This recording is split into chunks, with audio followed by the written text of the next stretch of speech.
ఆ పాలన్ని ఇచ్చేసి క్యాన్ రమణయ్యకిచ్చేసి ఉంటాడు. అంతే కదన్నయ్య?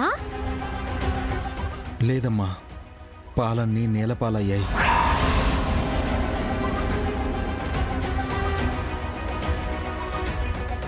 నాగవల్లికి జున్ను పాలు ఇవ్వబోతే ఆ చాముండి విసిరి కొట్టింది.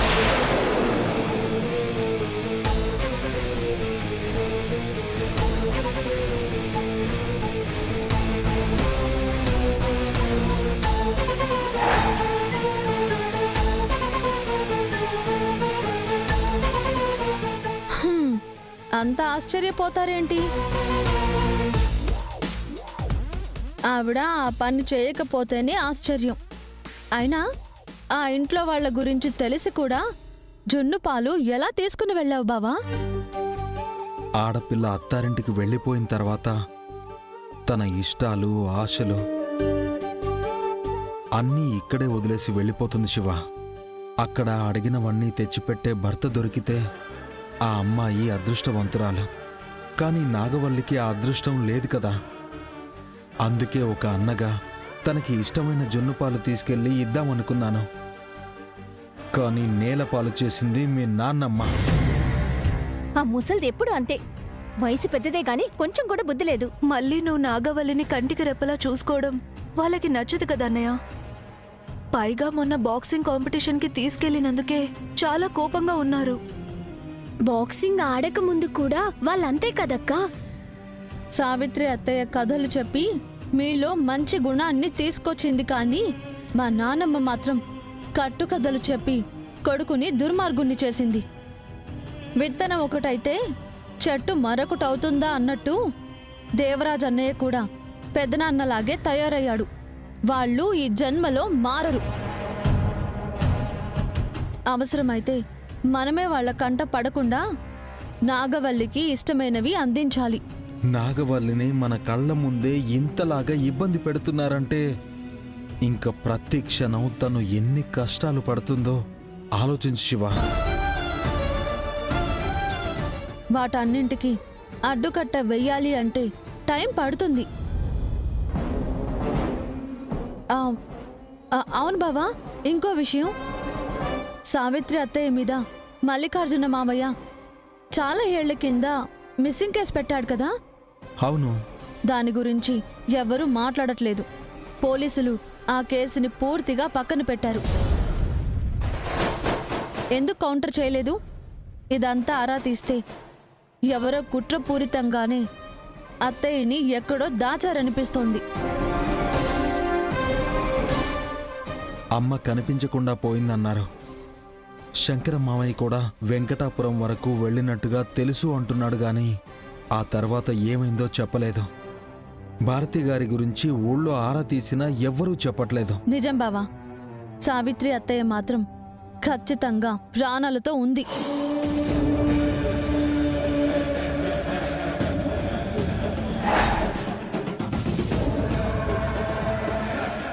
ఎక్కడ ఉందో తెలియట్లేదు, కానీ ఇన్నాళ్ళు బయటికి రాకుండా తన గురించి ఎక్కడా చెప్పకుండా రహస్యంగా ఎందుకు ఉండిపోతుంది అన్నది అర్థం కావట్లేదు. నాకు తెలిసి అత్తయ్య ప్రాణాలతో ఉన్నట్టు మీకు కూడా తెలీదు అనుకుంటుంది బావా. లేదంటే ఈ పాటికి తనే మిమ్మల్ని వెతుకుంటూ వచ్చేది కదా. కారణం లేకుండా అమ్మ అలా చేయదు శివ. ఆ కారణాలేంటో, కారకులు ఎవరో తెలుసుకోవాలంటే ఈ కేసు మీద ఎంక్వైరీ మొదలు పెట్టాలి.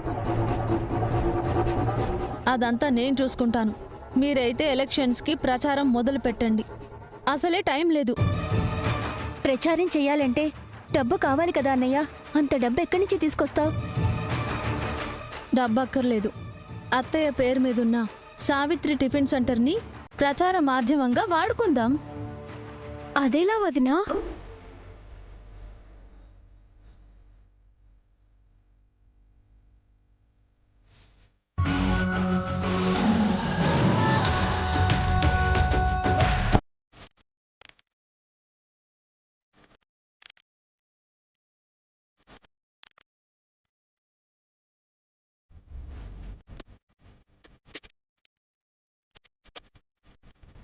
బావా,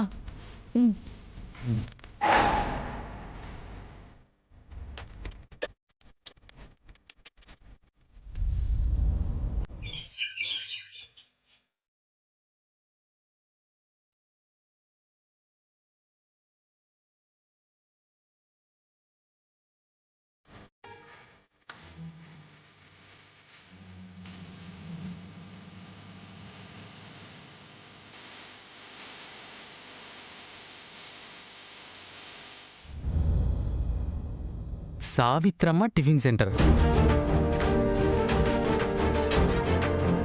bumper offer lucky chance. Paidi Talli ఆయుధమైన అమ్మవారి త్రిశూలానికి 1 గాజు వేస్తే టిఫిన్ ఫ్రీ, 2 గాజులు వేస్తే మీల్స్ ఫ్రీ, 3 గాజులు వేస్తే పై 2 ఫ్రీ. అబ్బబ్బబ్బబ్బబ్బబ్బబ్బబ్బబ్బబ్బా! ఆఫర్ భలే ఉందండి. అరే, ఆ త్రిశూలానికి 2 గాజులు వేస్తే మీల్స్ ఫ్రీయా, 3 గాజులు వేస్తే ఆ పై 2 ఫ్రీయా? అంటే టిఫిన్ మీల్స్ 2 ఒకేసారి పెట్టేస్తారన్నమాట. కానీ ఆ 3 గాజులు తీసుకోవాలంటే 30 రూపాయలు ఇవ్వాలి. ఆ మాత్రం కండిషన్ పెట్టకపోతే లాస్ అయిపోతారు మరి. ఇప్పుడు మేం లాస్ అయిపోయినా పర్వాలేదు. ఓటు హక్కుని సరిగ్గా వినియోగించుకోకుండా జనాలు లాస్ అవ్వకూడదని ఈ ఆఫర్లు పెట్టాం వెంకటపతిరాజు. అవునా? అసలు ఈ బంపర్ ఆఫర్కి ఎలక్షన్స్ లో ఓట్లకి ఏంటండి సంబంధం? ఈ స్కీమ్ ఇంకా అర్థం కాలేదనుకుంటా. ఆవులకు మందులు ఇవ్వడం, గేదెలకు సూదులేయడం తప్ప ఇలాంటివేం అర్థమవుతాయిలేండి.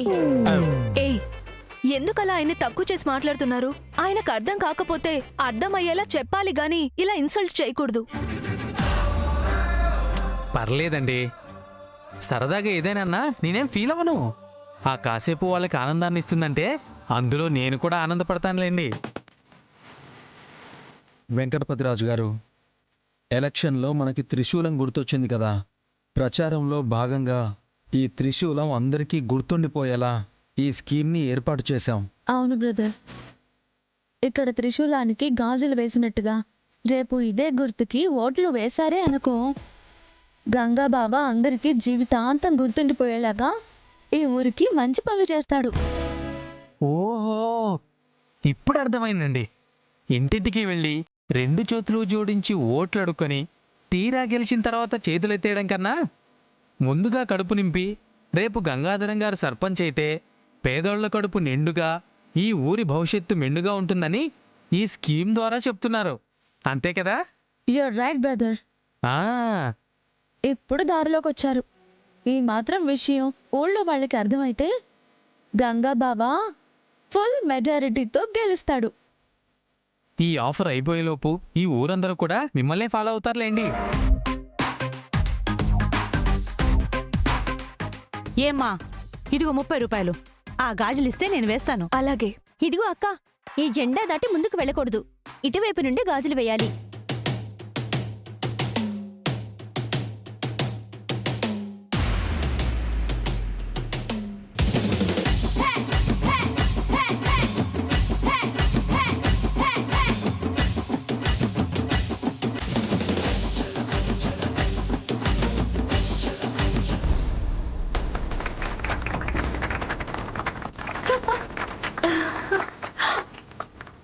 ఆ, ఆ, ఆ.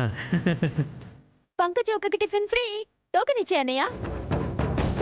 ఇదిగోండి. Thank you Ganga.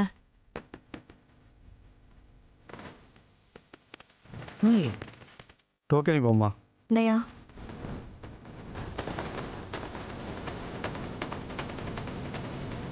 అమ్మవారి ఆయుధమైన త్రిశూలానికి గాజులు వేస్తే అంతా మంచి జరుగుతుంది. త్రిశూలం ఊర్లో ఉంటే ఎలాంటి అరిష్టాలు దరి చేరవు. అందరూ ఆ పైడి తల్లమ్మని తలుచుకొని గాజులు వేయండి. ఇంత మంచి జరుగుతున్నప్పుడు త్రిశూలం గుర్తుకి ఓటేస్తే మా గంగనే సర్పంచ్ అవుతాడు. ఎలక్షన్కి ముందే ఇలాంటి స్కీములు పెట్టి అందరికీ టిఫిన్స్ పెడుతున్నాడంటే రేపు సర్పంచ్ అయ్యాక ఎన్ని మంచి స్కీములు తెచ్చి ఊరిని బాగు చేస్తాడో ఒక్కసారి ఆలోచించండి బాబాయ్. నిజమేనమ్మా. చూడండి బాబాయ్, నేను అధికారాన్ని ఆశించో ఐశ్వర్యం కోసమో ఎలక్షన్లోకి దిగలేదు. ప్రపంచం ముందుకు వెళ్తున్నా వెనకబడిపోయిన మన ఊరి రూపురేఖలు నేను మార్చాలనుకున్నాను. ప్రతి ఆడపిల్లకి ధైర్యం నింపాలి, పేదవాడి కంచెం నింపాలి. మన ఊరు ప్రగతికి రావాలన్నదే నా ఆశయం. ఇన్నాళ్ళు మన ఊరికి జరిగిన అభివృద్ధి ఏంటో మీ అందరికీ తెలుసు. ధర్మం వైపు నిలబడే గంగాబాబాకి ఒక్క ఛాన్స్ ఇచ్చి చూడండి, ఈ ఊరి భవిష్యత్తునే మార్చేస్తాడు.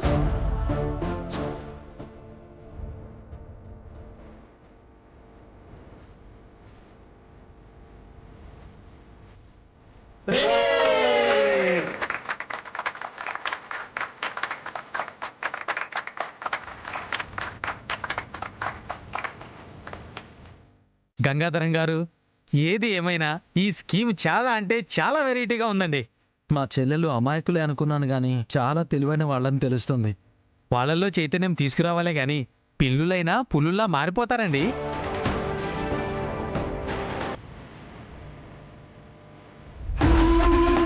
ఇక్కడికి ఎందుకు తీసుకొచ్చావు బామ్మ? నీ అన్న వాళ్ళు చేసిన నిర్వాకం సొద్దు గన్పా.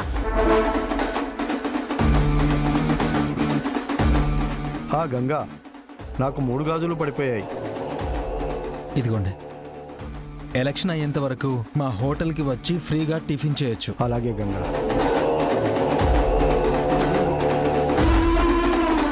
అట్టా ఫ్రీగా ఇస్తా పోతా ఉంటే నీకే ఉంటది.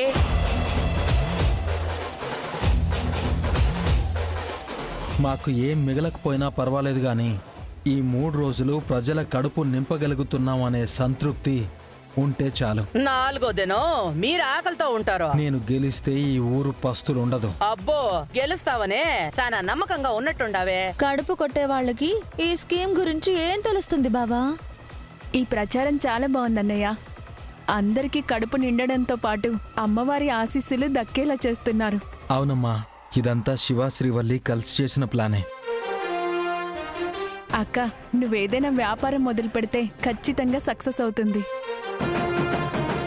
ప్రిన్సిపాల్కి ఎవరు ఏం చెప్పారో కానీ టీచర్గా ఉద్యోగంలోంచి తీసేశారు. అయినా సరే భయపడలేదు, చూసారా? ఇప్పుడు తన ఆలోచన తీరు మార్చుకుని గంగాబావ గెలవడానికి మంచి ఐడియా ఇచ్చింది. ముందు పెండ్లి చేసుకుని అత్తగారింటికి బొమ్మను. ఇప్పుడు చూసిన పెళ్లి పెళ్లి అంటారేంటండి? ముందు ఈ ఎలక్షన్స్ గురించి ఆలోచించండి. అక్కడ తేడా కొడితే మీ కొడుక్కి మనవడికి పెళ్లి చేస్తారు ఈ జనాలు. ఏయ్, పక్కూరు నుండి ఇడికొచ్చి కాలక్షేపం చేస్తా ఉండవు గాని తేడా వస్తే మళ్ళా రాలేవో. తమరి గురించి మాకు తెలీదా ఏంటి? 30 రూపాయలు ఇచ్చి 3 గాజులు తీసుకోండి. గాజులు వేయనానమ్మా, పెదనాన్న గెలుస్తాడో లేదో తేలిపోతుంది. గాజులు పడితే టిఫిన్ కూడా ఫ్రీ. ముసలావిడ కాబట్టి బామ్మకి 1+1 ఆఫర్ కింద ఒక ప్లేట్ ఎక్కువే ఇద్దామక్కా. ఏడా తిండి తినడానికి రాలేదే. మరి ఎందుకు వచ్చినట్టు? నీ ప్రచారం ఎట్టా జరగతా ఉండదో చూద్దామని వచ్చుండా. మా ప్రచారంలో అబద్ధాలుండవు. గెలిచిన తర్వాత కూడా మోసం చెయ్యం. నాకు కష్టం వచ్చినా సరే నన్ను నమ్మిన జనాలకి నష్టం రాకుండా చూస్తాను అని నేను చెప్తున్నాను. ఈ మాటలో నీ హోటల్లో టిఫిన్ తినేదాకే గంగా. మధ్యాహ్నానికి కరిగిపోతే నీ స్కీము సంగతే మర్చిపోతారు ఈ జనాలు.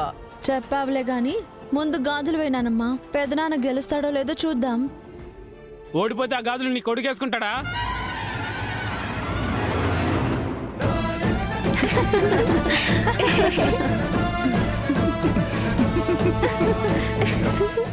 ఏయ్, ఎవడ్రా ఆ మాట అందే? ముందుకొచ్చనే ధైర్యం లేదు గాని తోట నుండి కోతలు కోస్తా ఉండారేంద్రా.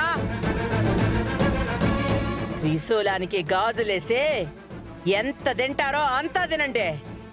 అది తిరగబడితే గుచ్చుకుంటాది అని గుర్తుంచుకొని నా కొడుకు ఉంగరం గుర్తుకే మీ ఓటేసి మీ చేతికి బంగారు ఉంగరాలు వచ్చే రోజులు సంపాదించుకోండి. ఇన్నేళ్లుగా మీరు సంపాదించుకున్నారు కానీ ఎవ్వరినీ ఉద్ధరించలేదు. మళ్ళీ మీ కొడుకుని గెలిపిస్తే ఎంతో కొంత పోగేసుకున్న డబ్బులు కూడా లాగేసుకునేలా ఉన్నారు. ఏయ్, నా కొడుకుని దొంగం చేస్తావేందే? పోలీసు ఉద్యోగం చేస్తా ఉండవు కాబట్టి ఆ నెపంతో జైల్లో పెట్టించాలనా?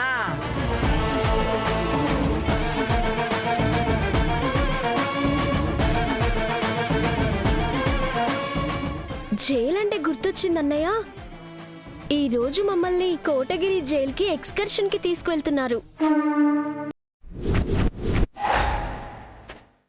కొంచెం అక్కడ నన్ను దిగబెట్టన్నయ్య. అలాగేనమ్మా, జాగ్రత్తగా చూసుకోండమ్మా. అలాగే అన్నయ్య, నేను వస్తాను బావా. పద.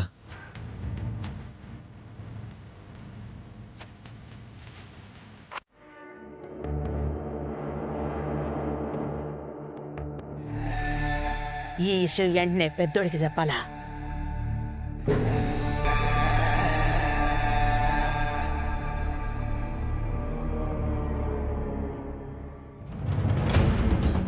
పెద్దడా పెద్దడా పెద్దడా, ఏందమ్మా ఇట్ట వచ్చుండావు? నీతో కొంచెం మాట్లాడాలి రా.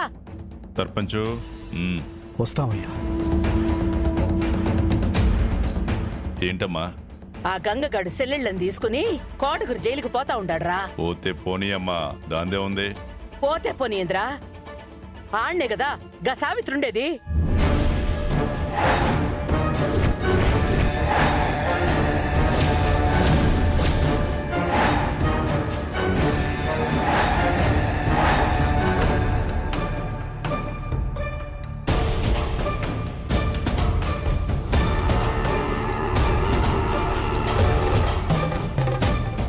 ఆడు గనక సావిత్రిని చూసినాడంటే కొంపలు అంటుకుంటాయి. ముందు అబ్బుడికి ఫోన్ చేసి వాళ్ళని అంటుకోమని చెప్పు.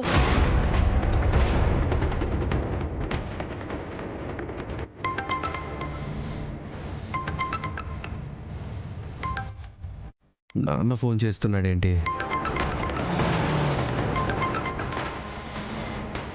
చెప్పు నాన్న. అబ్బోడా ఎక్కడుండవరా? స్టేషన్కి వెళ్తున్నాను. ఉన్న పడంగానే కోటగిరి జైలుకి పోరా. ఎందుకు నాన్న? ఆ జైల్లోనే సావిత్రుండాలి. ఇన్నేళ్ల తర్వాత అత్తని కలిస్తే ఏం బాగుంటుంది నాన్న? ఓ ఫోన్ ఇట్టి. ఊరే కంగారులో మీ నాయన ఎట్టా చెప్పాలో తెలియట్లేదు కానీ గంగా శివపార్వతి వాళ్ళు కుముదవల్లిని తీసుకుని బడి పిల్లలతోనే కోటగురి జైలుకి పోతా ఉండాడ్రా. ఆ సావిత్రి బతికే ఉందని ఆడికి తెలిస్తే ఆడు వాళ్ళమ్మ కలిసి మీ నాయనని చంపేస్తారా. బడి పిల్లలకి జైలు చూపించడం ఏంటి? అదంతా ఇప్పుడెందుకు గాని ముందు పోరా. చూడు, ఎట్టి పరిస్థితుల్లో తెలియడానికి ఈల్లేదు. అలాగే నానమ్మా, ఇప్పుడే వెళ్తాను. తొందర పో.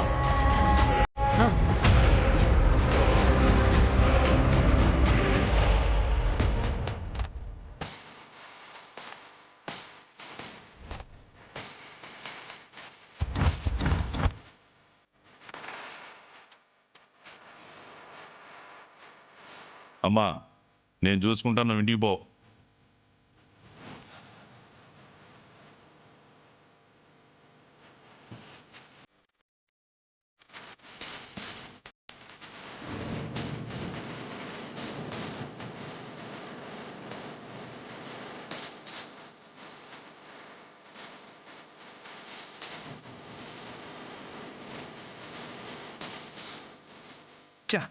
శివ ఫోన్ కలవట్లేదేంటి? సావిత్రి అత్తయ్యని చూడకూడదు. అక్కడున్న వాళ్ళకి ఎవరికైనా ఫోన్ చేస్తే డౌట్ వచ్చేస్తుంది. త్వరగా వెళ్ళాలి. సావిత్రి అత్తయ్యని కలవకుండా అడ్డుకోవాలి.